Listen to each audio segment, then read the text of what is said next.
What's up, everyone? I am Brent Gallagher, and I am here sitting with, well, not sitting with, I'm on the computer with Mr. Paul. Paul, how are you doing? Good. Happy to be here. In living color here in this one. So Paul has just recently joined our team. How long ago was it that you joined our team? January 1st, actually. So It seems that, it was almost like 4 months. good. With it, you brought all the good news of all the Corona shutdown and stuff and everything. So, no, but it's been awesome to have Paul a part of our River Oaks team. He has been over there with Blake and company and just kind of growing his schedule over there. And I thought as we've been doing these things here, these little 10-minute conversations, what we want to do is just help you peek behind the curtains to help you understand that we as trainers are not robots. We do have our own struggles. We do want to sit down and have a drink every once in a while. We do want to fall off the bandwagon and just eat enough pizza until we make ourselves sick. So I thought it would be fun just to sit down, have a chit chat with everybody, and let you know kind of what are the things that we are doing just to kind of cope with this whole Corona quarantine time here. So Paul, with no further ado, we're going to jump straight into it. Right now, during this period of time, since we've shut down here at Avenu at March 18th and maybe a little bit before, what have you been doing to keep yourself healthy? Just sticking with the 30-minute workouts. I've been trying to work out at least 3 times a week. I work out with one of the other trainers once a week to try to keep me motivated, just like everybody else. We're just on Zoom hanging out. And then the main thing that I do with food is I try to do intermittent fasting, where I'll try to wait till about noon to eat and then cut it off at 8. But I mean, I have days like today. I was feeling hungry. I knew I was going to feel bad if I didn't, and so I ate at like 10:30 instead. So I've got it there as a guideline, but I'm not like militaristic with it, where it's like a hard rule. It's just something to kind of help keep me in line. And then the other thing is just, I know my best days are when I drink enough water. So definitely just drinking water throughout the day. I thought you were going to leave me with the ultimate cliffhanger is, no, your best days are when you drink. And then I was like, whoa, well, I wasn't expecting you to go there with it all. But you did say some interesting things here. This is so one, you're working out, you're at home. You've been working at home this whole time since we have closed down. A few of us are kind of coming here. We spread ourselves out and we're doing all of our virtual coaching. But what you're doing is you're actually connecting back with one of your teammates virtually, correct? Is that what you're doing? Yes, so it's Casey. Actually, we work out either Wednesday or Fridays, just depending on our schedules, however they line up. It's been really helpful. It motivates me to work out the other 2 days of the week, just because I know if I don't, then I'm going to be struggling a little bit during our workout. So we push each other, we show each other different things. It's been great. Yeah, so it's awesome. We've kind of talked about this on the other interview with Kathy. She's talking about knowing your workout style. So Paul is what he's kind of letting you into a little bit. It's like, hey, sometimes a little bit of external accountability to someone else, knowing that they're going to be waiting on me. They're going to be there to help push me if I'm feeling down, or I'm going to be there to be able to help push them. Maybe when they're not feeling up to it, is part of that real accountability that we're trying to do through these virtual sessions right now. And we know it sometimes is difficult, but as he alluded to there, he says, hey, sometimes our schedules are not lining up. We can kind of shift things around. We can work it around. So it's also having the flexibility to say that, hey, today at 10, I thought it was going to work, but you know what? I need to push it to 2 o'clock. And still just trying to find, again, somebody to hold you accountable to making those things happen. And then to go back into your point there about the intermittent fasting, it's great right now, I think, for people to really try to double down on not necessarily maybe just looking at it as a challenge, but just a new way of eating. And I think what you've done is you've confined what sometimes the people call their eating window, and you're being more mindful in the moment, I would imagine, right?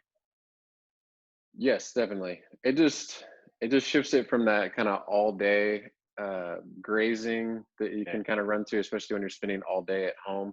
And then also it just simplifies it for me. I'm just thinking about food less during the day. It's working out for me. That's awesome. All right. So leading about that, you think about food all day long. Right now, are there any struggles that you're having that, when it comes to from a health and fitness perspective? I know you kind of talked about, hey, sometimes, you need somebody else to help you hold accountable, from a workout standpoint. But is there anything else that you go, man, I'm just having some struggles here in this area? Yeah, I keep making the mistake of buying these cookies and cream I think they're like Hershey drops. I can't remember what they're called exactly, but Right. I have them in my freezer and they're amazing. And so like I eat them every night, and I keep telling myself I'm gonna eat less, but then like Yeah. they call, my fridge is right behind the camera. They Right. just call my name. Um, and then just trying to curb the drinking. It's just easy to Yeah. just fall into that, like, all right, it's 5, what are we gonna do? Let's have a drink, Yeah. that type of Yeah. thing. And just rolling into 5. like yeah, it's 5, like just try not to make it an everyday thing. Yeah. Yeah. So, and I think a lot of people at this time are kind of they're facing that same thing. You're at home, your environment is not changing. One thing rolls into the next, work rolls into personal rolls into just, I want to chill and relax. And there's no change of environment. And sometimes, when we can step back and, as Paul was talking about there, is like, hey, I made the mistake of doing it. Like you just own it and be okay with that. Like he's not beating himself up. He's not simply saying, you know what, screw it, I'll wait till all this Corona stuff is over with before I try to get back on the wagon again. He's like, no, I'm actually here. I'm owning it. I'm saying, look, I bought them. They're there. They are kind of a weakness that I have every once in a while, but he's okay with it. And that's what we try to talk a lot about here at Avenu is that the sustainable part of this, sustainable aspect of making this something that you just do on a regular basis to something that you are becoming as a person who makes healthy choices. And Paul's there again. He's talking about it right then and there, saying, "Hey, between the little cookies and cream things, and between the drinks, he's just trying to make better choices, and that's all we're trying to do at the end of the day." So to wrap it all up, there, Paul, for your, I think just you can dig down deep into the bag here for you. And everybody right now, they're hanging on just by the edge of their seat, and they're going, give me some motivation. Give me some kind of reason why that I should. Right now, I got a bag full of all those cookies and creams. Plus, I've got some Butterfinger things. Plus, I've got a couple of bottles waiting for me here. Why should I not just go over there and tear all those things up and say, you know what, when all this Corona stuff is over with, I'll get back into the routine? Is there anything that you could say to people right now and say, hey, I just want to encourage you with this? Just I know. Hang on, I'm trying to think. I've got something. You Yeah. said you can edit it, right? Yeah, we can. We can always edit. But then what's the point Okay, in doing that? I know. There's something that's in my head and I can't grab it. Um, you just like you're always gonna have that starting point, and so progress. A lot of people think, if you've got like a graph, if you go back to algebra, a lot of people think progress is like this, where it just goes up and up and up.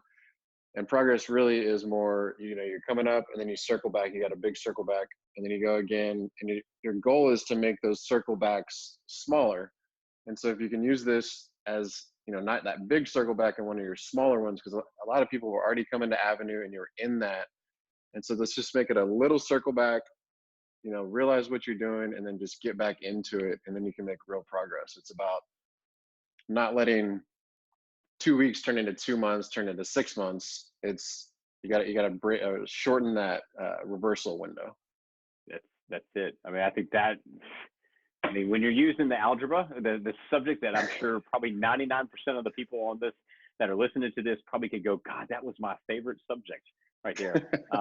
I think that is enough wisdom to wrap it up into there. And as he said, you're taking small little daily steps, knowing that you are going to have some setbacks along the way. But the thing about it is that you just get back up and you continuously just keep moving forward, knowing that you might get 20 steps ahead and you're going to fall maybe 42 steps behind. But the key is that you get back up and you start tracking back forward again there for you. So thank you so much, Paul, for letting us into a little bit of your world during this Corona time. And for those of you that are listening, he said, we're going through the whole Avenu team. So Paul is just one of maybe 14 more conversations that we are going to have coming out.